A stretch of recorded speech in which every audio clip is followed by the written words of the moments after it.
GoFundMe, should Chile DeCastro offer refunds? It was another day of goose eggs for all of the major funds we cover this week, with the continued failure of Jose Chile DeCastro stealing focus from most of our major funds and overshadowing our own $10 win for the day.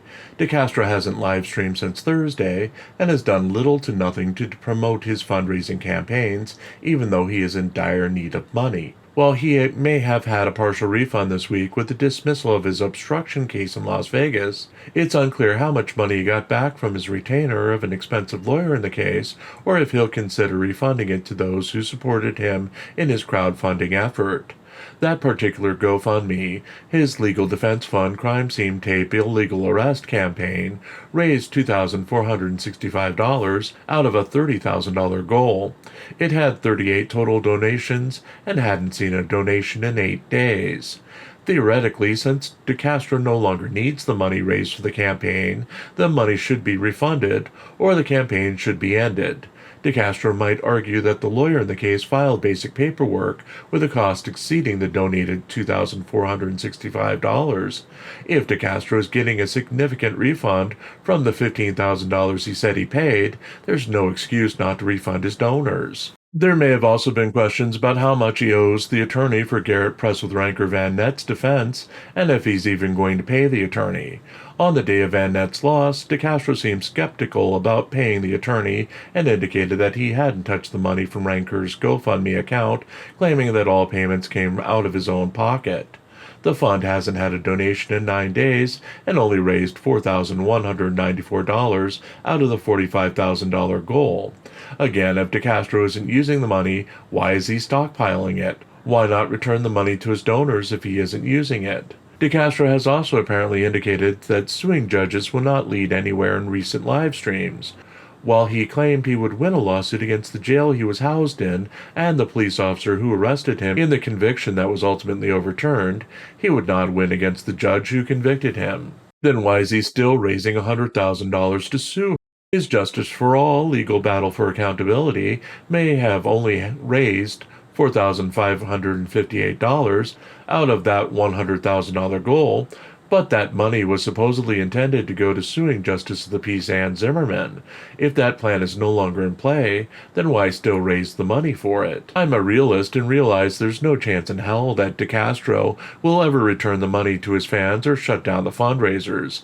That said, with 3 of his 5 fundraisers now with no actual purpose, you'd think he'd worry more about the 2 that still aren't getting hits and would spend his time promoting actual needs. Oh, that's right. He never promotes any of those funds anyway.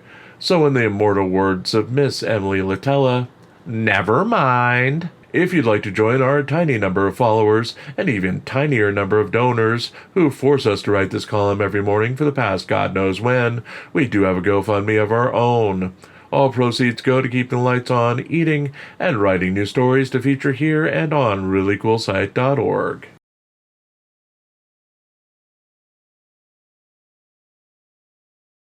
Jeremy DeWitt plea deal denied by judge. YouTubers So You Dated a Police Impersonator and Jeremy DeWitt News by PoliceTube's uncle differed on the fate of charges against former YouTuber and police enthusiast Jeremy DeWitt, as a plea deal in one of DeWitt's many pending charges was thrown out this week. The judge overseeing one of the many DeWitt charges rejected a plea deal that would have seen DeWitt agree to accept time served and 100 hours of community service, plus fines and fees, in exchange for pleading out in a case where DeWitt is alleged to have staged a traffic accident and committed insurance fraud. So You Dated a Police Impersonator's take on the limited plea deal, when much harsher punishment would be called for with the charges DeWitt faced, was that something changed in the evidence. He said that whatever smoking gun the prosecutor had access to was no longer in play, and the prosecutor was getting something when he had no real case to move forward with. Backing this, the host said that he consulted a court clerk who made similar comments that the low level of the plea deal did not fit the crime as charged, and that something had changed with the prosecution to bring about such a pro-DeWitt plea deal. Police Tube's uncle disagreed that the case was falling apart and was waiting to see what happened, as the judge has given both sides in the case until September 17, 2024 to come up with a harsher plea deal before determining whether to accept it. DeWitt has been accused of faking traffic accidents and inflating the severity of damage to his cars involved in the incidents. He is currently accepting a plea on one count of failing to register a change in vehicle ownership as a offender rather than the multiple counts of staging a motor vehicle accident. Despite the possible outcome of the case, DeWitt is facing multiple charges across Florida and federal tax evasion charges. DeWitt gained fame in the early 2000s with multiple charges of impersonating a police officer. He was convicted of battery of a teenage girl while pretending to be a police officer in 2004 and has been required to register as offender since then. In 2019, he gained national exposure as he was arrested for pulling drivers over while pretending to be a police officer and working as a funeral escort. Most of DeWitt's current charges are in relation to failure to register changes in ownership of vehicles as required to by his offender status. Journalist Craig Hendry stages confrontation. Independent journalist Craig Hendry acted more like a First Amendment auditor in his most recent video as he reported from the Stark County, Indiana courthouse after being rejected by security for filming in the building. Hendry's report began with a voiceover explaining that he was at the Stark County courthouse to investigate corruption and that his video was a curated section from a larger video he'll release at a later date. The reporter entered the building and immediately refused to identify his needs with the security guards at the security checkpoint at the front of the building. He then began to scream at the security guards when they stated that he was not going to be allowed in to film in the building. Hendry screamed that it was his First Amendment right to film and that a policy by the building not to allow filming could not prohibit him from recording in the entire building, just the area adjacent to an actual room deemed as a courtroom, which the entryway was not. The journalist then played a cat-and-mouse game with one of the two senior citizen security guards, moving around him and pretending to run up a flight of stairs while the security guard got into the elevator, then returning down the stairs to find the county prosecutor's office. Catching up with the wascally Hendry, the security guard informed the reporter that the prosecutor's office had requested that he leave the building. Hendry told the security guard to either arrest him or leave him alone, as he was not leaving the building.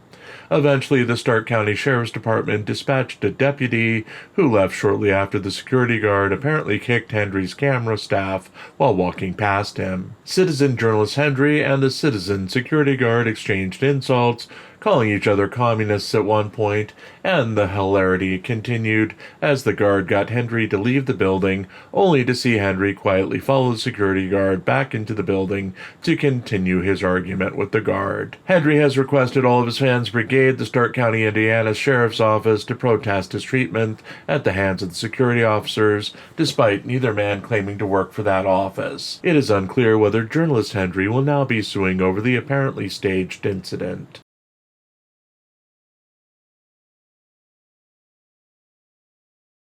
Floyd Wallace threatens all Super Chat format.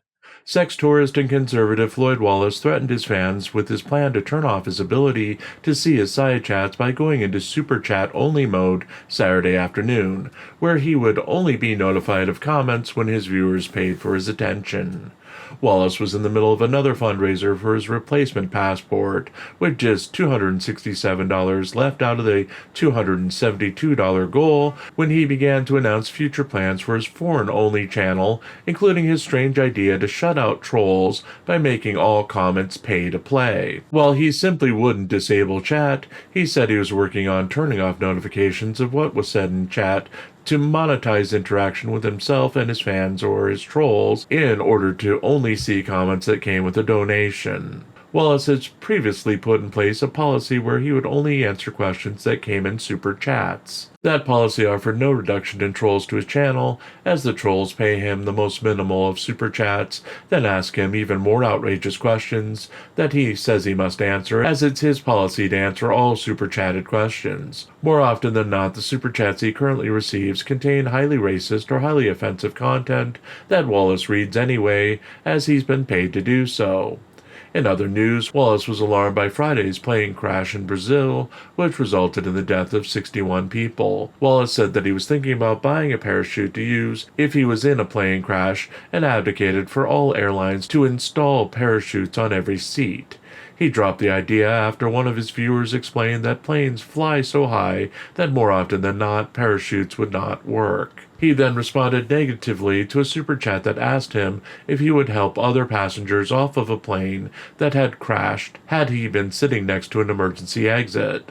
Wallace stated that he was no hero and he would immediately exit the plane, despite being young and virile, as he would never sacrifice his life for someone else. Turning his attention to his plan to leave for Colombia on August 25th, despite not having a working passport or plane tickets, and ignoring his trial this week, which may put him in jail in Oklahoma, he again explained that he was going to Colombia as sex in America was too much work and that women had all the power. He again explained that more often than not, he could spend hundreds of dollars on a woman and not get sex from a date in America, while in Colombia or another third world countries, he could get sex up to 3 times a day without effort, along with a home-cooked meal. The YouTuber answered criticism from his chat about his viewers only wanting to see Wallace's attempts at sexual conquests while overseas. Wallace corrected the person by stating that his viewers were turning in for his demonstrations of the fine art, culture, and experience of living overseas. He then announced that if he raises the money for a passport, he would be employing someone to work as a camera person and someone else to dance with when he went out to clubs to counter his fears of going out and experiencing the fine arts, culture, and social centers outside of the United States. Finally, Wallace answered another super chat inquiry about his dispute earlier in the year with a hospital from the Dominican Republic that Wallace claimed double-billed him.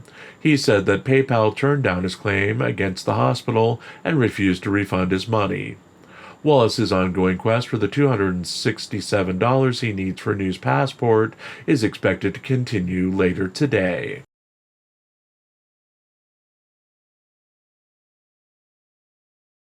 GoFundMe, Long Island audit takes day again. YouTuber Sean Paul Long Island Audit Riaz Support the Fight Against Tyranny and Corruption campaign took the top spot in the GoFundMe race again on Sunday, with a $100 take for the day.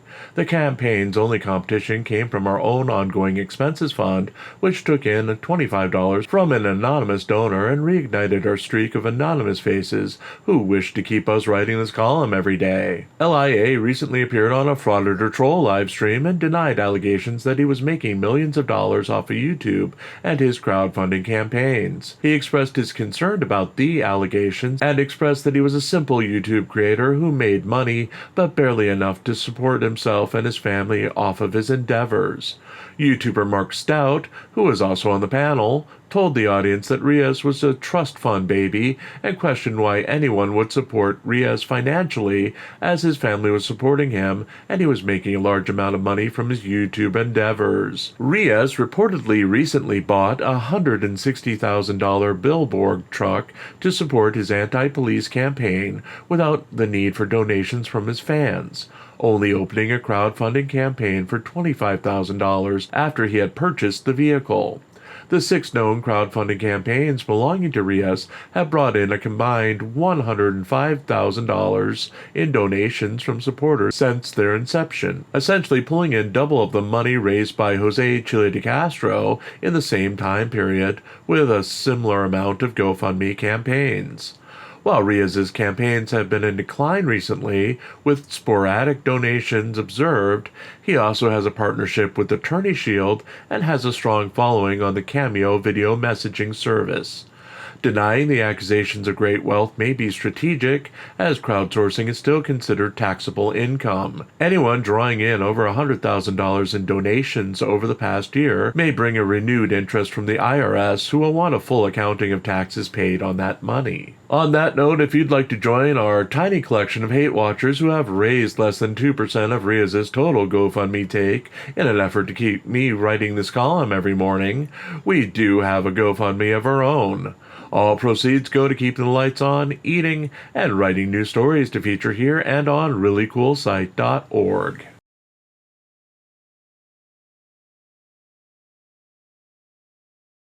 DeCastro files for new briefing schedule. In a new filing in Jose Chile DeCastro's Las Vegas-based federal civil rights lawsuit, attorney Michael Mee, representing DeCastro, has filed a request for a supplemental briefing schedule to update the arguments to an existing motion for summary judgment based on the overturning of the conviction of DeCastro for the charges that spawned the case. Despite dire wording, Attorney Mee has filed as a standard procedure as the underlying verdict of the state-level case has been changed since the motion for summary judgment was filed. Essentially, when the motion was filed, DeCastro had been convicted of the crime. Now that the conviction has been overturned, Mee would like to talk about it. Mee's dire statements that the state-level court concluded that the officer's actions were wholly unlawful, and the inclusion of the lower court ruling as an exhibit may have some influence on the case. Judge Andrew Gordon has already ruled on his own that there was probable cause for the arrest and has dismissed almost all of DeCastro's charges against the LVMPD in a mix of dismissal with prejudice and dismissal without prejudice, but with specific instructions on how they should be re-argued. DeCastro then ignored that ruling and essentially filed the same charges again. Mee is simply looking to brief the court on the change of status and how it impacts the arguments for and against the motion for summary judgment at this time. Judge Michelle Levitt overturned DeCastro's conviction of obstructing an officer and resisting arrest last month based on what she claimed to be First Amendment protected conduct. DeCastro had served almost 4 months in the Clark County Detention Center at that point and has threatened to sue Nevada for his wrongful conviction. Levitt's decision has been criticized as the judge has been accused of ignoring basic facts of the case. In her ruling, she stated that arresting officer Brandon Bork arrested DeCastro for refusing to follow commands and back up to a safe distance. She found that because DeCastro backed up after Bork had announced that he was detaining DeCastro, his actions were justification for overturning the sentencing. Judge Gordon, reviewing the same evidence, found that Bork had properly acted in arresting DeCastro. DeCastro is seeking a multi-million-dollar judgment based on the arrest, discrimination, and excessive force claims. If granted, the supplemental briefing would be due within 14 days of the order, with the response from the defense due 14 days after that.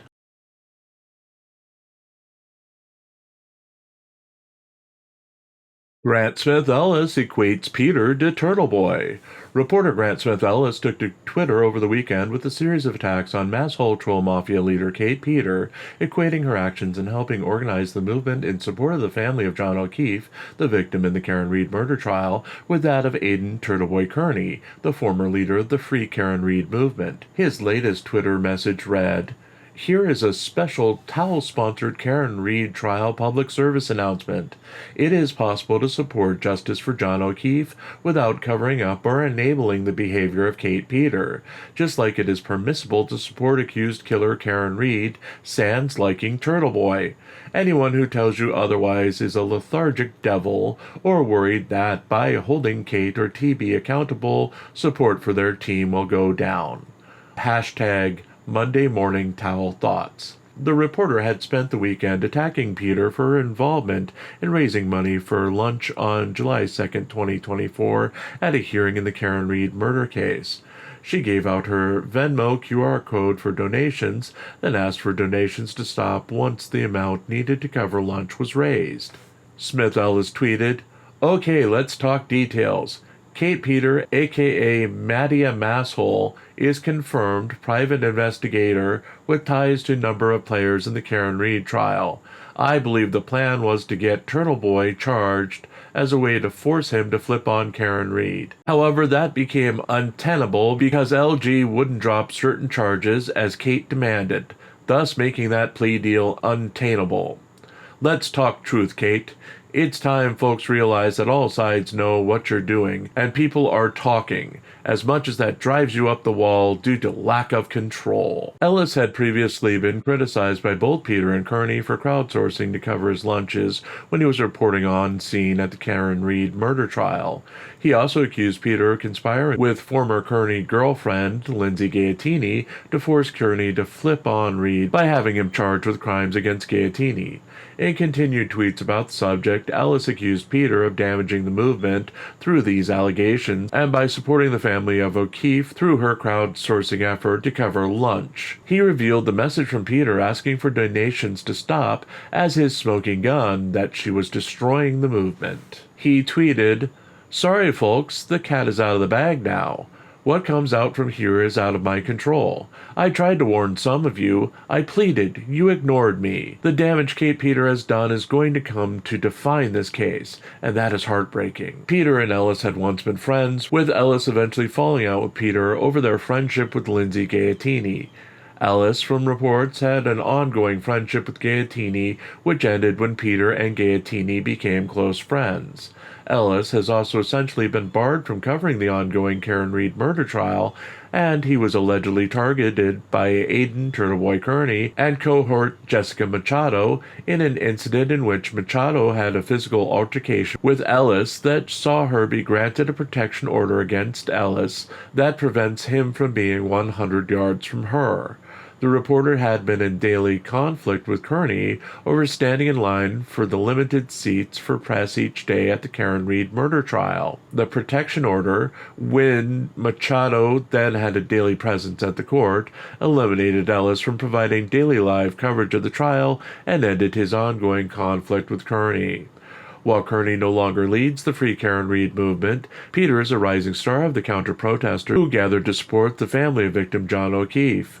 The movement started with a handful of supporters, including Peter, showing up to counter-protest during jury deliberations at the trial last month, and has grown to larger crowds showing up to support the family at the most recent hearing in the case. Ellis continues to report from home, as Machado frequents all hearings in the case, preventing him from covering it live.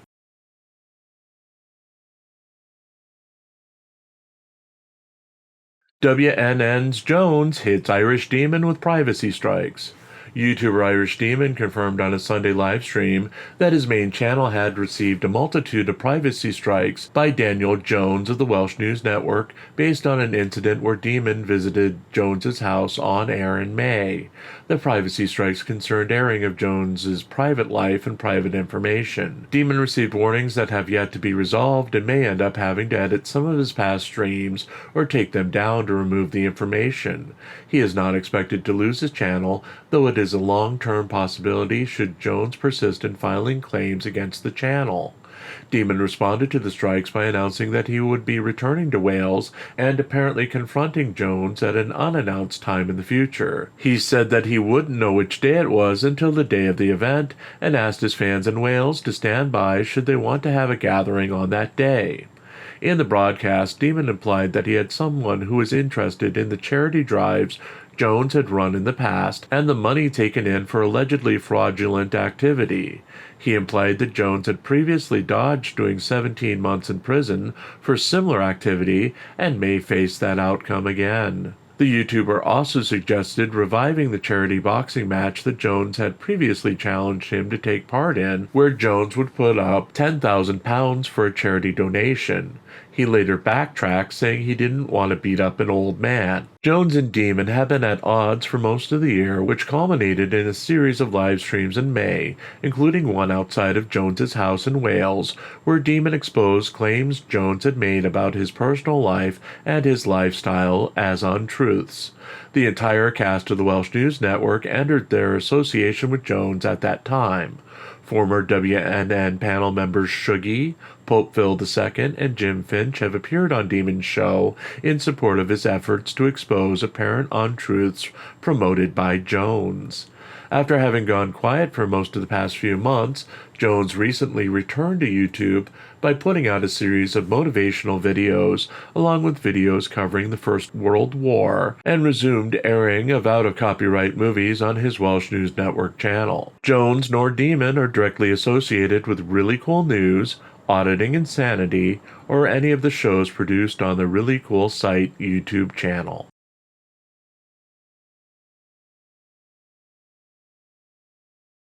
GoFundMe, thank you for a bigger win. Monday brought another win to our ongoing expenses campaign, beating out everyone again by earning $10 from our devoted hate watcher who really wants his column to continue on a day marked by a bigger win in the background. Hijacking this column once again, since there's literally no action in the market. Even Jose Chile de Castro's humble brag efforts to spawn some donations on his live stream on Monday resulted in no donations, other than a handful of super chats and gifted memberships in his live stream, but no actual donations to his crowdfunding efforts. So with that out of the way, we're going to dive into the bigger news for the person who is writing this column. Thanks to the efforts of promoting us up the wazoo by NCR News Network, we've reached the 500 subscriber mark, and this morning I was able to file for level 1 monetization. YouTube is currently reviewing our AdSense account, and then it says it can take up to a month to review our content before monetization will officially be turned on. After that, we'll need at least $100 a month in some sort of revenue to join the growing list of deadbeats or independent journalists who get paid every 20-something-ish of the month in YouTube land. We're indebted to NCR and others for getting us over the final hump and into this stage. We thank all of you as well for your support since May, when we were kind of forced into the role as we left the other place to continue our Karen Reed coverage, which turned into the daily newscasts, which turned into the watch party and newscast, and so on and so on and so on. Despite our many mistakes and some growing pains, you've been here every step of the way to support us through views, feedback, gentle reminders when we've needed them, and of course, donations. We've made it clear in our crowdsourcing that we intend for YouTube to be our full-time job eventually, and we've been living off the money we get in donations in order to survive. That will continue until such a time that YouTube either takes off to the point where we don't need to crowdsource, or we end up getting another job until it does. The news, of course, never ends. Even on days like this when we're barely awake due to allergies and would rather be asleep, Rose gave us the cooties, we're still putting out content and getting things done. We may have to recruit Pants to do some voice work tonight, and the 500 subscriber celebration tonight may be a bit of a blur from the cough syrup, but hey, we don't drink, but it wouldn't be a proper party without someone embarrassing themselves, so bring it on, britches! And let's get this party started. On that note, if you'd like to join our hate viewers in exposing our secret plot to make Rose the happiest gal on the planet one day, life insurance puts a smile on every girl's face, we do have a GoFundMe of our own. All proceeds go to keeping the lights on, eating, and writing new stories to feature here and on ReallyCoolSite.org. De Castro to repeal most vehicle safety laws. Jose Chile de Castro returned to live streaming Monday night with a 90-minute live stream congratulating himself for beating obstruction charges in Las Vegas and announcing that he'll abolish most vehicle safety laws when he is elected governor. De Castro has traveled through Arizona, California, and Nevada in the past few days and has been concentrating on family and friends as he deals with fixing his broken teeth and the PTSD he claims he has from his time in jail. The YouTuber explained that the entire time he was in jail, he would tailor his sleeping patterns to reflect which guards were on duty, and if an evil guard was on a shift, he'd force himself to sleep through the shift and then be up all night if a good guard was working the next shift. He said he suffered intentional trauma and distress while in jail, as he knew that he had a second trial coming for the recently dropped obstruction charge, and he faced a year or 2 years in jail since it would have been his second conviction. The YouTuber dramatically blamed Justice of the Peace Ann Zimmerman for inflicting emotional damage on him by wrongfully sentencing him to trumped-up charges. Turning his attention to Zimmerman, he said he'd soon launch his lawsuit and media campaign against her to make her pay for improperly forcing him into jail. De Castro dramatically paused after describing his PTSD and went into a full-throated rage about police and policing in America. He promised that when he was elected to be the executive of an unnamed state in the future, he would eliminate seatbelt laws, laws regulating turn signals and lights on cars, and proof of registration. He then turned his attention to police officers, briefly showing the start to a news story where police pledged more training after losing a lawsuit. DeCastro shouted that more training wasn't enough, police officers need to be fired, and have criminal charges made against them if they act improperly on the job. The YouTuber smiled as he said that now that the second obstruction charges were dropped, it would be easier to strip qualified immunity from the police officers who arrested him in the case and sue them for their immoral actions. DeCastro did not address the growing backlash against him for dropping the claims of being a constitutional law scholar and instead crowdfunding for lawyers to take on his multitude of criminal and civil lawsuits. The YouTuber has made his entire brand around pitching the idea of defendants going pro se without needing lawyers and relying on his teachings to get them through lawsuits. At one point, he said he was selling his own legal documents that could apparently be substituted for the work of a lawyer. These sales allegedly made up a good portion of his income. Now that he has embraced using his fans' money to pay for his expensive lawyer instead of showing his skills as a constitutional law scholar, there's been an observed growing backlash against him for selling his products aimed at self-representation. DeCastro did address the services of attorney Joshua Tomchek, the lawyer who was able to get the obstruction charges dismissed, addressing calls to refund the money of donors since he crowdsourced and no longer needed that money. He said that while he may have had money left on Tomchek's retainer, there was no way to get money back from a lawyer. Announcing a change in his free trifold program, he stated that when he sends out a free physical copy of his trifold, they are no longer professionally printed physical copies of the product.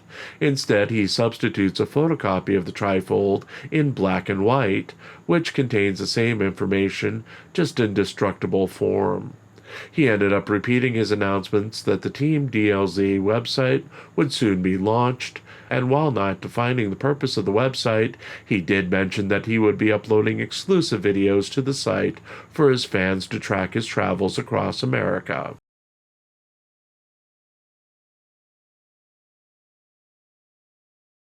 Canton 9 charges dropped in other news. The pro-Karen Read protesters known as the Canton 9 were informed on Monday that charges against them for felony witness intimidation would not be pursued by Canton police. In copies of physical mail shared with Aidan Turtleboy Kearney and then reposted on his Twitter, members of the group shared their notices from Canton police that they would not be charged with the crime of witness intimidation, as it was found that there was no probable cause for those charges.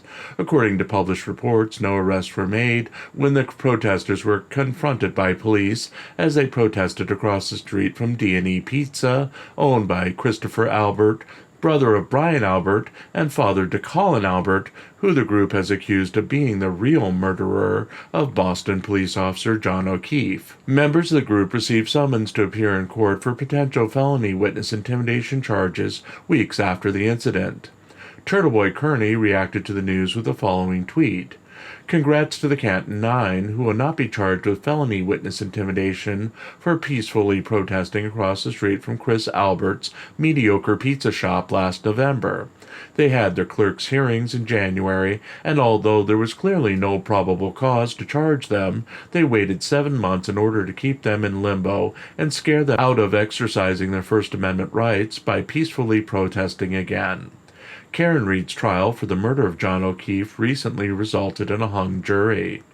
Continuing with a report made by a tweet by Turtleboy Kearney, he is now claiming that Brian Albert and Michael Proctor have possibly been hired by former Boston Police Sergeant Marty Kraft's private investigation company. Kearney posted, according to multiple sources, Brian Albert is working for a private investigation company owned by disgraced former Boston Police Sergeant Marty Kraft, and Michael Proctor has possibly been hired too. He wouldn't confirm when I asked him today.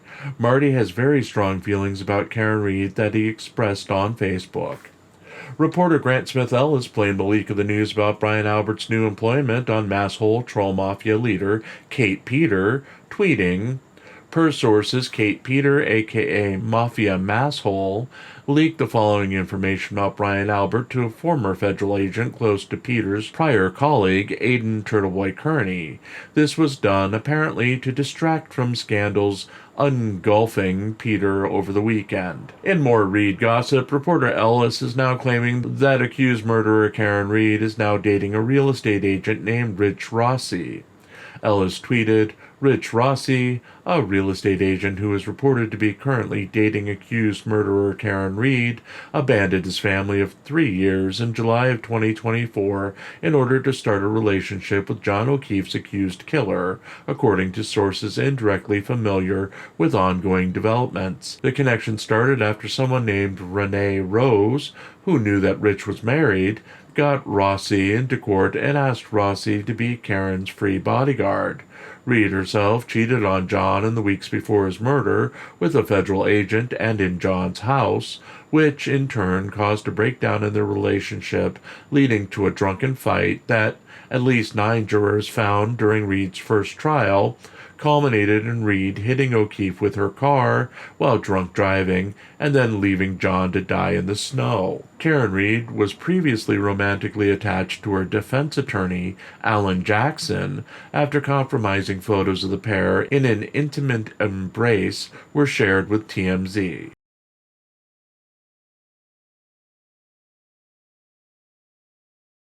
Retraction and apology. On the Monday night edition of the Watch Party, I made statements regarding my random thoughts about the lottery structure of the giveaways that had previously been held on the Welsh News Network's programming. I specifically stated that the same charges from fans that Mr. Beast and Aidan Turtleboy Kearney held illegal lotteries could be applied to the giveaways that were held on WNN. In that case, I was specifically referring to the fact that fans had to buy into all 3 of the giveaways to earn the prizes. At no time was I insinuating that the WNN giveaway shared the further charges that they were rigged to go to friends and family members as part of those charges against the giveaways. Becca, formerly of WNN, reminded me that from time to time there were free entries given for monthly entries into the giveaways. Those in attendance to WNN live streams would get the ability to earn a free entry by taking part in chats or through other methods as deemed by Daniel Jones. And to clarify, friends and family of WNN were disqualified from having entries in the giveaways. A randomizer was used on air when Becca did the drawings herself with little to no involvement from Daniel Jones. And those drawings and the build-up to adding the final names into the eligible lists were done completely on air in front of viewers. Becca's hard work to make those giveaways as transparent as possible should not be discounted, nor should accusations be made against her. She worked as best she could to make those drawings as fair as possible, and those who won computers and electronic devices received those devices because of Becca's efforts. She also continued to provide support to prize winners after the drawings were made to make sure the devices were working. On at least one occasion, she worked with the prize winner to return and replace a computer that was defective when it arrived from Amazon.com. There are still a lot of questions that remain unanswered about Daniel Jones and the money raised by the giveaways. Those questions will need to be answered by Daniel Jones. However, the way Becca ran the actual drawing and prize distribution were as transparent as possible. The drawings are still available over on WNN's channel, and you can witness for yourself her hard work and efforts to keep the drawings fair and transparent. I apologize if my offhand comments were taken out of context, and I publicly apologize to Becca if those comments inadvertently discounted her efforts to make sure her part of the giveaways was always above board. I did correct my comments on the air, but in the jumble of the 500 subscriber announcement, I really shouldn't have opened my mouth without preparing comments. I'll learn from this as we move forward, and thank you for this opportunity to clear the air on a very strange night at the watch party last night.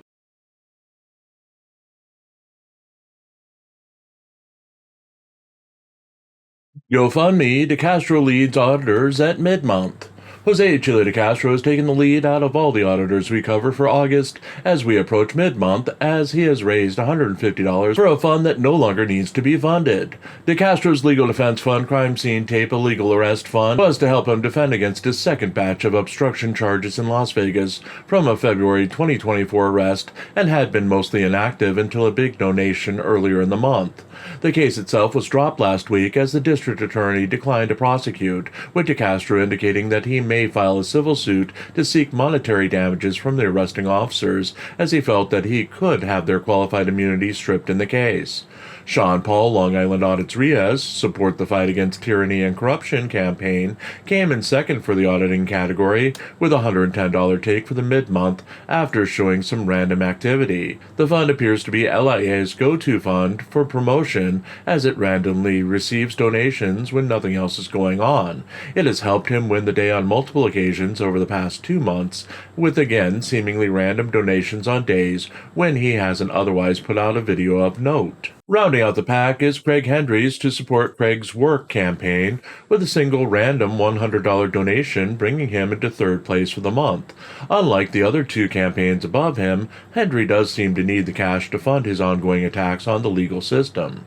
But there you have it for mid-month, 3 campaigns that saw donations out of all the auditors. It's a continuing worrisome sign for the market, as it can't be all tied to the lack of promotion on the part of those running campaigns. BZ Watchdog, new to the list with a disadvantage of 10 days out of the 13 or 14 days of data, should have seen more than just Jose Chile de Castro's pledge of $100 to get the campaign started by now. The ride-sharing driver and YouTuber has massive exposure on De Castro's channel, along with the support role on Michael Eline's channel, and there is no reason his fund is sitting where it is other than apathy on the part of the viewers. His exposure dwarfs our own exposure, and our own ongoing expenses account has taken the overall lead for the month with $178 donated at mid-month. While we do have dedicated donors and promote our fund regularly, there's no reason we should be leading the overall pack for the month when so many big-name funds are involved. We'll continue to monitor the markets to see if things rebound for the month, but with so many big funds putting up goose eggs for the month already, including Jose Chile de Castro's fund to sue Justice of the Peace Ann Zimmerman, it may be a challenge to rebound before the month is over. On that note, if you'd like to continue to stick it to the big names in the auditing community and force me to keep writing this column each day, we do have a GoFundMe of our own. All proceeds go to keep the lights on, eating, and writing new stories to feature here and on ReallyCoolSite.org.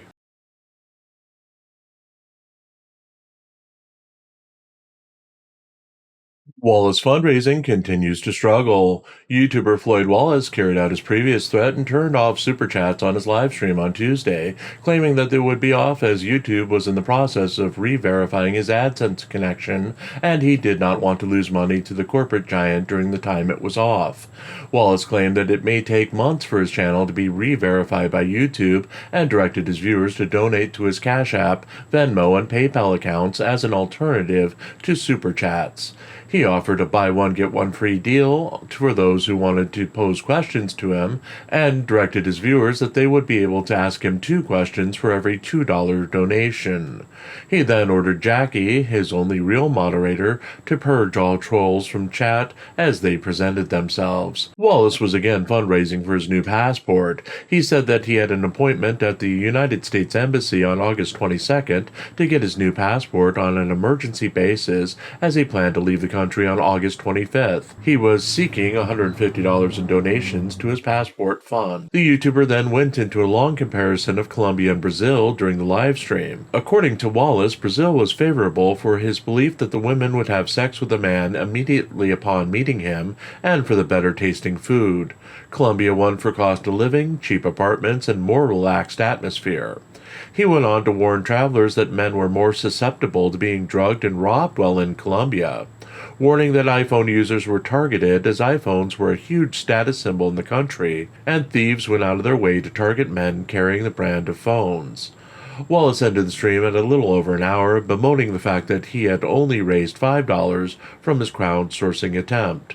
He again threatened to turn his foreign-only channel into another auditing channel should donations not pick up once he leaves the United States. The YouTuber is expected to stream again this afternoon.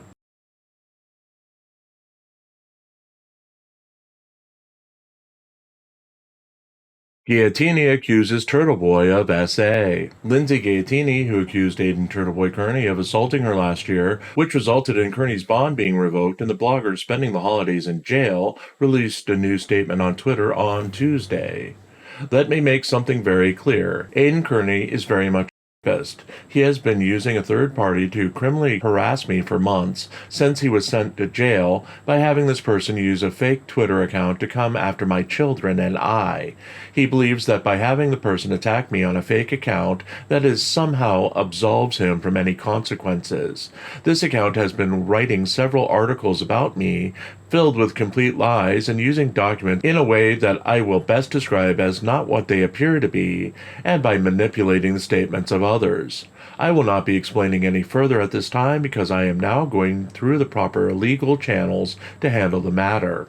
I will not be giving any details about what I know, how I found out, or what evidence I have in my possession because this does nothing but give him and his proxies the means to get ahead of this very damaging information and create more lies and manipulation to deceive the public and the authorities. Anyone with an ounce of intelligence knows that anything, especially information shared on the internet, can be distorted and manipulated to fit a certain narrative. It is true that I didn't want to pursue the charges at the time, solely because I was being blackmailed by him. But since he has followed through on the blackmail and continues to torment my children and myself, I am done holding back. And the investigation was considered active for months. There's a reason that this report was just now posted. Let it also be known that there's a witness and more evidence from the night in question. You, and I'm positive that the cult leader himself, will be shocked when you and he finds out who else came forward to speak the truth about the lengths he has been taking to cover his crimes. Be patient. The truth always rears its ugly head. Gaetini and Kearney began a relationship after meeting at a Free Karen Reid protest last year. It continued through the fall and ended at Christmas time when Gaetini revealed that she was pregnant and had taken pills to end the pregnancy at Kearney's demand. Kearney came to her apartment after she took the pills at her insistence, and the pair got into an altercation when Kearney went through her phone to get information on a grand jury that she had been cooperating with. The blogger allegedly pushed Gaetini away before leaving the apartment, resulting in her filing assault charges the next day. While Kearney's bond was revoked and he spent 60 days in jail, police declined to go forward with Gaetini's charges against him. Gaetini later sought and was awarded a protective order requiring Kearney to stay away from her.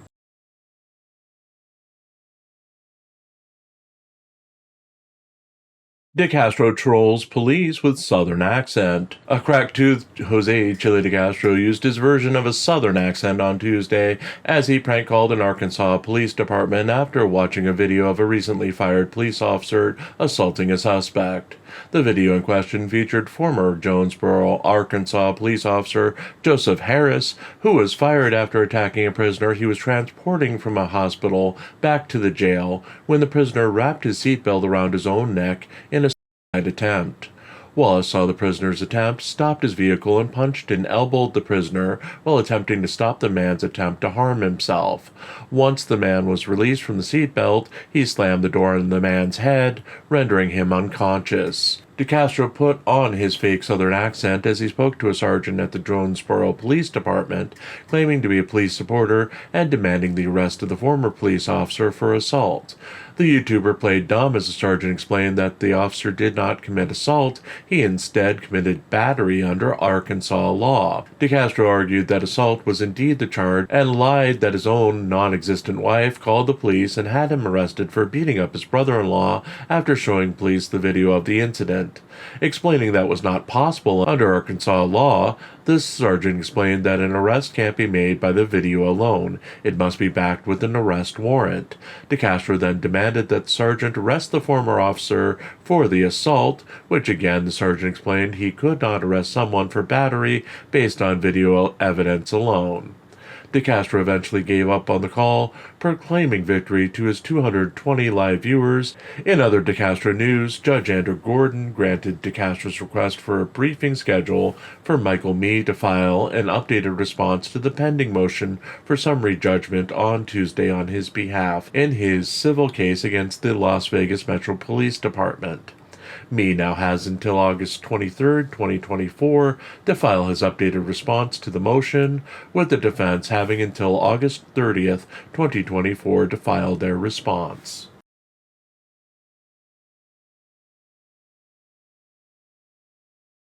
GoFundMe responding to a call out. It was another 2 days of wins for our ongoing expenses fund, as we had a $27 take on Wednesday and a $20 take on Thursday to put our total to $2,930 in total for the fund. Otherwise, it's been rinse and repeat. No auditors took in anything yet again for the 2 days. There's no life out there and no reason for life out there, as no one went out of their way to promote their crowdsourcing campaigns on Wednesday and Thursday. And frankly, it's not going to get any better anytime soon. The only person who actually needs the money, other than us since we use our campaign to eat and pay bills, is Jose Chile de Castro, and he apparently has decided to prank call police departments and focus on his lawsuit more than he focuses on running campaigns to make money. We did receive a note from a YouTuber on Wednesday who called our coverage of an unspecified GoFundMe campaign Quacknomy2246 21 hours ago. I ran the GoFundMe account and he raised over $25K. Stop bootlicking and try truth for a change. We responded by asking them for proof of their claims and what GoFundMe campaign they were talking about, but no response as of Friday morning. Just for the record, every morning we bring up a Chrome browser full of tabs featuring all of the GoFundMe campaigns you see in the above charts. We make sure each one is refreshed and reflect what's available to the public to see about each campaign. We then update the XLS spreadsheet with the latest data that started on April 26, 2024. While we don't have data for every campaign dating back that far, as some didn't exist and some we didn't decide to track till much later, we do have a good amount of data and tracking for all of the campaigns. Since the comment was made on a video about Jose Chile de Castro, the only public campaign by de Castro to surpass $25,000 was his legal aid fund, donation fund, Help People Fund, which has brought in a total of $27,015. The second closest is his lawyer fund only, all dollars go to lawyer fund, which stands at $20,932. Nothing else is close, including the one for Press with Rancor, and most haven't had donations in some time. So the ball is in your court, Quacknomy2246. If you have proof that our data is wrong, please email the corrections to jamescanine@gmail.com. I have what's out in public. If you have evidence to share to back your claims, please come forward with that data. If you don't want it going public, despite your public claims, I'll honor that request. But if we're wrong, show us proof. On that note, if you'd like to send us back to remedial school for typing and hygiene, and to force me to keep writing this column every day, we do have a GoFundMe of our own. All proceeds go to keeping the lights on, eating, and writing new stories to feature here and on ReallyCoolSite.org.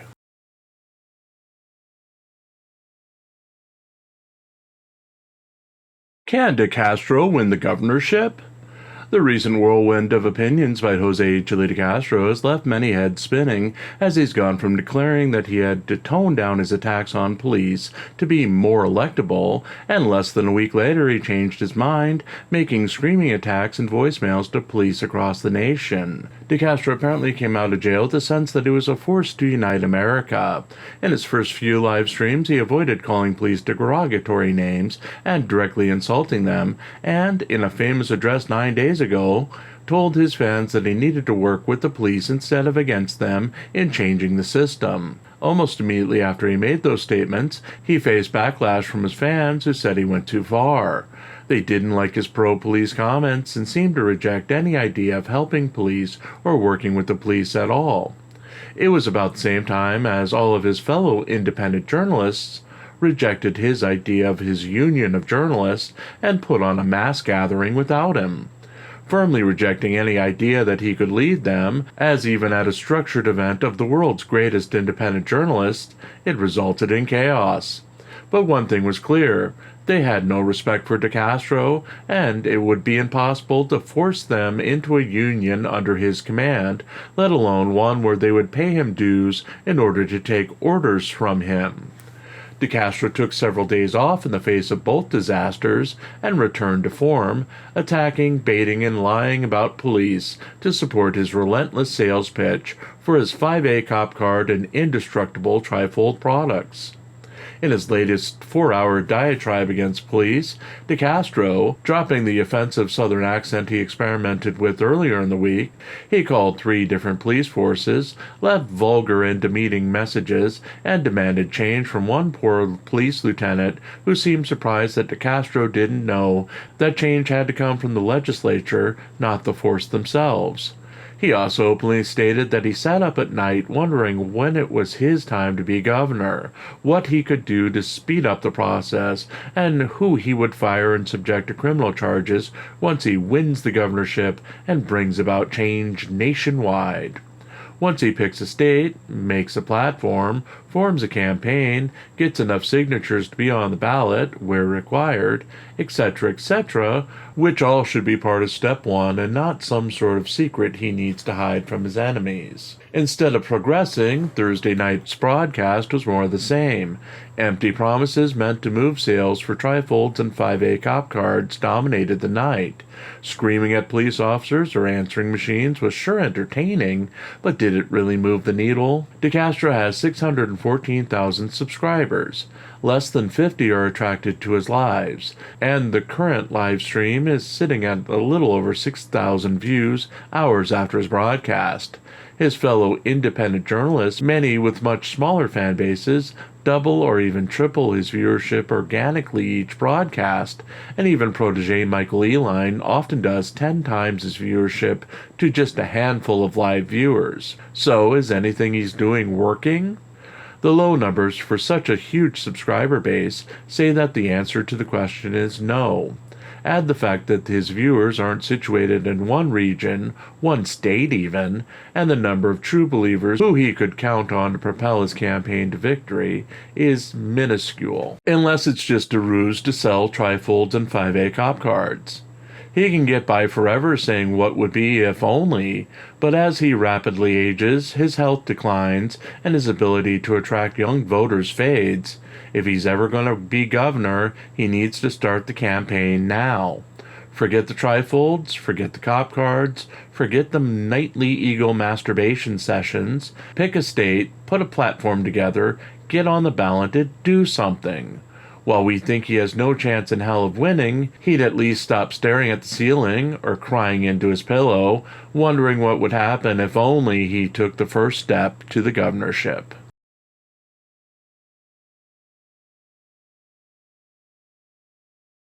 DeCastro responds to Bacon motion. New documents presented by Jose Chile DeCastro's attorney, Stephen T. Gebelin, filed earlier this week, dispute evidence presented by Michael Paratini's attorney in support of his motion for summary judgment. In the new filings, DeCastro uses his infamous nope defense in regard to multiple attempts to have protection orders filed against him, claiming that they shouldn't be held against him, as even those that were granted did not have successful criminal prosecutions tied to them. Most curious, he simply states that incidents used by former girlfriend Casey By the Way, who DeCastro goes out of his way to identify as KTLA weather person Casey Montoya, to get a protection order against DeCastro, are pushed to the wayside as false. DeCastro claims they're false, as if they were true, he would have gone to jail or have been prosecuted for the action. With the apparent convictions on his record, including for stalking a girlfriend when he was 18 and using a false ID, his defense is again nope, as he says he was very young and the conviction shouldn't count as he received no jail time. DeCastro's statements in the filing also denies having access to his email while he was incarcerated in the Clark County Detention Center, and instead used his limited phone access to coordinate with his helpers running his YouTube channel and his attorneys. The videos posted were produced by his helpers. The YouTuber left out that a good number of the videos were produced by his helpers, featuring audio from DeCastro while he was in jail. DeCastro recorded the audio using his telephone privileges and successfully ran fundraising campaigns and a petition drive against Justice of the Peace and Zimmerman during his incarceration. DeCastro also went on the attack in his response to the motion, claiming proof of collusion between Paratini and other defendants. The YouTuber claimed that since a document presented by Paratini showed it was paid for by Kate Peter, it must mean that Peter and Paratini colluded together against DeCastro. A second document provided by an unnamed third party and presented by Paratini was also used to verify DeCastro's claims of collusion. The document involved attempts to prosecute DeCastro for practicing law without a license in Ohio and was publicly available on a number of Discord servers soon after it was issued. Attorney Geblen also brought up libelous statements Paratini reportedly made on a June 5, 2022 video. That DeCastro's brain was being turned to glue because of repeated concussions as a professional fighter. He did not have repeated concussions or brain damage from such fights. There are no medical records of any concussions, and he did not suffer brain damage. DeCastro defamed Paratini. DeCastro didn't publish any false statements of fact about Paratini to third parties. That DeCastro had a restraining order with the victim there, implying that he assaulted or harmed a victim. That DeCastro stole his roommate's ID and got his roommate a traffic ticket by using it. This is false, as DeCastro never stole an ID from his roommate, nor did such non-existent theft result in his roommate getting a traffic ticket that should have been attributed to DeCastro. That DeCastro stole his roommate's ID because DeCastro was on probation and didn't want to go back to jail. DeCastro was never on probation, and at the time the video was published, DeCastro had never been to jail, so DeCastro couldn't be sent back. Repeatedly calling DeCastro a scammer because of the legal information products that DeCastro sells. Geblen is seeking a denial of the motion for summary judgment. The hearing to hear the motion for summary judgment will be held on August 30th, 2024. Correcting our previous coverage, the next status conference in the lawsuit is scheduled for August 28th, 2024.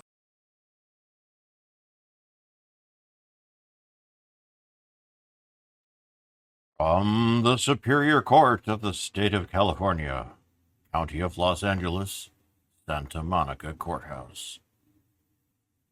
Plaintiff Jose de Castro's response to defendant Michael Paratini's new evidence submitted in support of his reply, in support of his motion for summary judgment, or in the alternative, summary adjudication.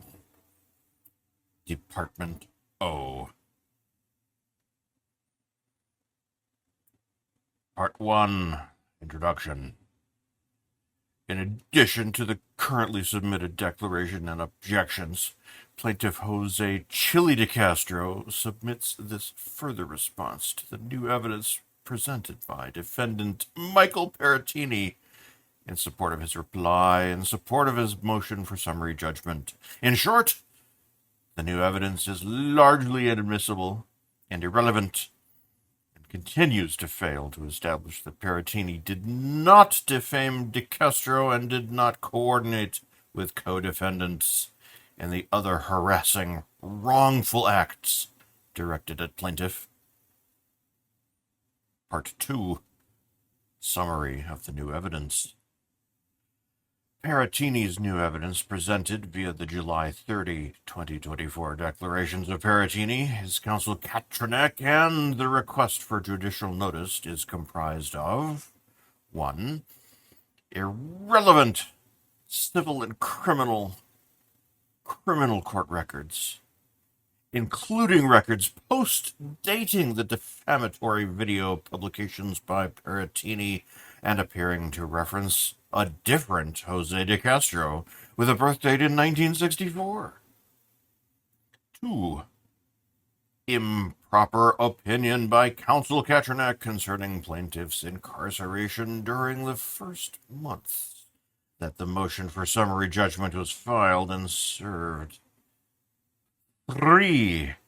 improper and irrelevant references to the overturned Nevada criminal case, including a police report that caused plaintiff's incarceration during the pendency of this motion, including outrageous and irrelevant references to hearsay from an online commentator. And 4, other irrelevant, non-judicially noticeable documents attached to the July 30, 2024 request for judicial notice. None of the records established that Peratini had any basis whatsoever to make his defamatory statements in his libelous June 5, 2022 video, wherein he completely made up the following false statements about plaintiff. That DeCastro's brain was being turned to glue because of repeated concussions as a professional fighter. He did not have repeated concussions or brain damage from such fights. There are no medical records of any concussions, and he did not suffer brain damage. That DeCastro defamed Peratini? DeCastro didn't publish any false statements of fact about Peratini to third parties. That DeCastro had a restraining order with victim there, implying that he assaulted or harmed a victim. That DeCastro stole his roommate's ID and got his roommate a traffic ticket by using it.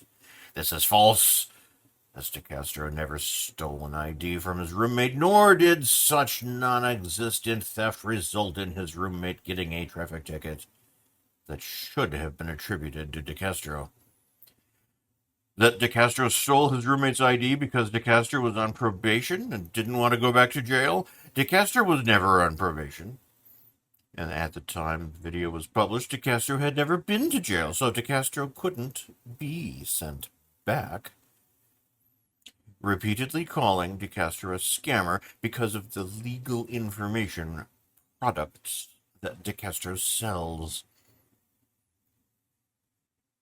Peratini's new declaration only establishes that he had reviewed some of the Oregon state records in March or April 2022. None of those records support his false statements in the June 5, 2022 video, nor does the new evidence support Peratini's false statement that DeCastro bought viewers for his YouTube channel. Contrary to the baseless speculation of defendant's counsel, plaintiff was incarcerated and unable to access his computers and records from March to July 2024. This did hinder his ability to conduct discovery. Part 3. Defendant's new evidence further indicates he coordinated with co-defendants. Rather than establish his defenses, Peratini's new records do contain additional evidence indicating that he coordinated with other parties and defendants to harass and defame plaintiff. On page 3 of Peratini's new Exhibit 4 shows that there was a payment for the court records in 2022 by Catherine Peter, Peratini's co-defendant in this action. Interestingly, Mr. Peratini declared that he acted to retrieve those records via public record request in April 22, indicating that he acted in concert with Miss Peter. Peratini's new Exhibit 13 is a letter not addressed to Peratini, responding to a coordinated online effort to have plaintiff prosecuted in Ohio for unauthorized practice of law. Peratini's unexplained possession of the non-public document also evidences his coordination with the persons concerning. Part 4. Conclusion. As previously established in plaintiff's opposition, defendant's motion is premature, fails to meet his burden to show the absence of material issues of fact. The supplemental evidence still does not meet his burden, and the motion should be denied, and plaintiff's claims survive. Signed, Stephen T. Gibellin, attorney for plaintiff Jose De Castro, dated August 13, 2024. GoFundMe, De Castro loses again. Our own ongoing expenses campaign took Friday again. Yay. I mean, don't get me wrong, I do like having money for food and I do like paying bills, and I love our supporters for keeping me chained to a desk every day, but what the hell? We're in this weird tracking pool of the greatest independent journalists to ever live, or something, and we're the only crowdsourced fund associated with any of them to make any money. I mean, seriously, there's something wrong here. Before we start, if there's a crowdsourced campaign you'd like us to cover, please send it via email to jamescanine@gmail.com. Don't send it in YouTube comments because we'll never see it. We have over 400 videos live at this point. We have over 400 published videos. Does that make us a journalism? And I'll literally never find your comment. We're also a tiny channel with under 600 subscribers. We average about 15 to 30 people to our lives, 100 or so post live views, and the other day someone said one of our videos bombed because we only had 1,900 total views. No, my dude. 1,900 views for this channel? We're ecstatic. We're through the roof. We're happier than fans of pants when we exploit a super smooth radio voice for clicks and views. There's also been a couple of people questioning our figures, or not, as they seem to be outraged at any number, even if we say the number. So we're going to cater to those people in the following list of funds we're tracking. YouTube folks, please click through to the article to see the direct URL links to each of the campaigns. Defend DMA in the fight against corruption and oathbreakers. Last donation 1 month. Current total $600. Henry to support Craig's work. Last donation 13 days. Total $2,567. Support Press with Rankers Legal Fund. Last donation 15 days. Current total $4,194. Help Christopher Ruff, Direct D, clear his name. Last donation 1 month. Current total $11,395. De Castro Justice for All Legal Battle for Accountability. Last donation 23 days. Current total $4,558. De Castro Lawyer Fund Only. All dollars go to lawyers. Last donation 18 days. Current total $20,932. De Castro Legal Aid Fund Donation Fund Help People Fund. Last donation 29 days. Current total $27,015. De Castro Legal Defense Fund Crime Scene Tape Illegal Arrest. Last donation 14 days. Current total $2,465. Just Despite Chile De Castro. Last donation does not apply. Current total $0. De Castro support delete laws from the tyranny he faces. Unofficial. Last donation 29 days. Current total $371. Help for Public Safety Fight Fraud recovered. Last donation 2 months ago. Current donation total $3,687. LIA on lawful arrest and constitutional rights. Last donation 2 months. Current total $2,326.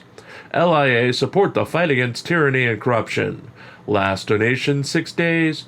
Current total $51,421. LIA fund legal defense against unlawful arrest. Last donation 1 month. Current total $16,326.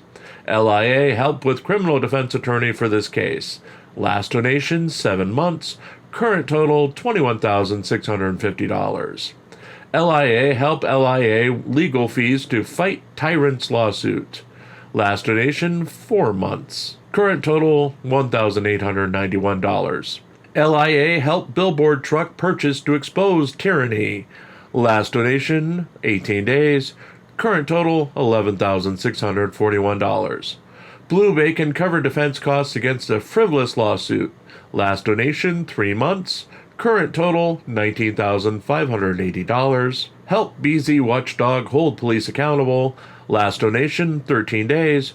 Current total $100. Floyd Wallace Thailand or Philippines tour. Last donation 7 months. Current total $410. Bring back Auditing America. Last donation does not apply as it's closed. Current total $457. And finally, Really Cool Site ongoing expenses. Last donation 12 hours. Current total $2,980. Please remember that our YouTube uploads come about 14 hours after we write each column for the day, so the numbers may have changed by the time you're seeing them. But there you have it. You now have the links and the means to see what we're seeing each day. And, if you really want to, you can donate to each fund to stop us from doing the victory belly rub each morning. On that note, if you'd like to join the growing group of people who believe this timeline is broken, and we have to turn back the timeline until Cyndi Lauper ruled the earth, and to force me to keep writing this column each day, we do have a GoFundMe of their own. All proceeds go to keeping the lights on, eating, writing new stories to feature here and on ReallyCoolSite.org, and fixing the broken timeline.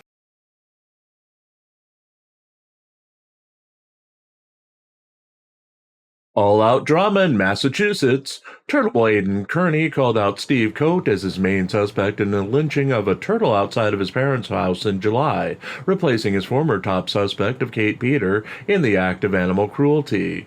Kearney wrote on Twitter, Steve Coate, who I'm quite positive was responsible for leaving the dead turtle at my parents' house, had his bail revoked yesterday in Marlborough District Court and will be held in the Basileria House of Corrections. Multiple turtle riders have orders on him, and he has been making threats to me and my family for quite some time. He blatantly violates the orders on Twitter and was finally held accountable yesterday. Hope he gets the very serious help he needs. Reporter Grant Smith Ellis reacted to Steve Coates' bail revocation with a shot at Kearney in a Twitter post of his own. There's something telling about Steve Coate being in jail right now over posts on this website, while Aiden Turtleboy Kearney, Father Mark Murphy, and others remain free. It's pretty clear I've been right about Turtleboy being protected as a federal confidential informant all along. Ellis also updated his thoughts on Judge Beverly Cannoni's failure to render a verdict on Friday on a motion to dismiss charges against Karen Reed, writing, Update. It looks like there will be no ruling on Karen Reed's motion to dismiss today, as the 93 guilty vote on count 2 of the Karen Reed trial, along with the reported agreements by jurors on count 1 and 3. Reed is also asking, in a highly unusual move, for jurors in the case to be brought back into a secret court hearing, closed to the press and the public, in order for the court to inquire into the jury's deliberations. This, however, is highly unlikely to happen. In any event, as the court docket just closed at 4:30 p.m. with no new update after 7 days of waiting, it seems that there will be at least another 3 days of tension before a decision is handed down on Reed's post-trial Hail Mary in the much-watched case. My view is that because Judge Cannoni is aware that the ruling will be appealed, however she decides, she is putting an extensive amount of work into her written opinion. I believe that the motion to dismiss will be denied as agreements among jurors are not verdicts, that Reed will appeal the case to the State Appeals Court and the State Supreme Judicial Court, where she will also lose. Then Reed will be retried in January of 2025, where I think a 12-0 guilty vote at count 2, at the very least, is far more likely the second time around. Reed is also reported to be changing her defense strategy going forward, as she will no longer be focusing her efforts smearing witnesses in the case. Instead, per reports, Reed will attack the investigation into the evidence of Karen's confession to hitting John O'Keefe, along with the vehicle data showing the collision occurred at 12:31 a.m. on January 29, 22, while Reed was DUIing after Reed and O'Keefe got into an argument about Reed cheating on John in his own home, and then refusing to accept John's request to end their relationship just days before his death. Finally, Kate Peter released a statement on Twitter on accusations that she's running multiple sock accounts. Lol, you lunatics think every account is me. If it doesn't say Mafia Masshole with a blue check mark next to it, it's not me. Sorry to disappoint.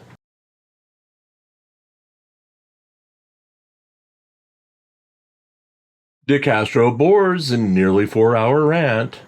Jose Chile de Castro bored his audience Friday night in a late-night rant as he brought back his greatest hits to extend his uncomfortably unfunny antics to their maximum extent before he crawled back into what we can only imagine as depression, despair, and hopelessness. Supposedly viewing a YouTube channel he liked, De Castro spent the first quarter of the broadcast ripping apart a video by Rolando Bass as he filmed himself being stopped for speeding with his family in the car. De Castro proclaimed that Bass did everything wrong as he did not have an indestructible trifold or 5A cop card to help him deal with police. Bass, starting the video on the wrong foot, enraging De Castro by trading friendly chit-chat with police. The YouTuber declared hello is for suckers as he presented his idea again that the only way to engage in a traffic stop is to invoke the Fifth Amendment and then stick to it. No answers to questions were permitted, according to De Castro, as answering questions led to police finding new and different ways to arrest you. Confusingly, De Castro kept referring to the instructions on the trifold, including agreeing to get out of the car if the police command you to, then to give consent for a search, and then purposely revoke it for no other reason than to mess with police officers. Fast forwarding, De Castro later shared that he had been carjacked in 1999 in Arlington, Texas. He claimed that two men stopped him with guns on the highway, and he ran out of the car and kept running away from the men, letting them take his car. Going further, De Castro brought back his offensive Southern accent to call the Johnson County, Arkansas Sheriff's Department in order to inquire about Chief Deputy Jacob Shook, who was fired on Friday for sending inappropriate text messages to a minor. De Castro seemed surprised when the 911 dispatcher quickly got rid of him after announcing that Shook had been fired. All in all, De Castro's Friday night broadcast was an uneventful blend of his usual racism, misogyny, broken promises, pipe dreams, and revivals of false hopes. He is expected to stream again on Saturday.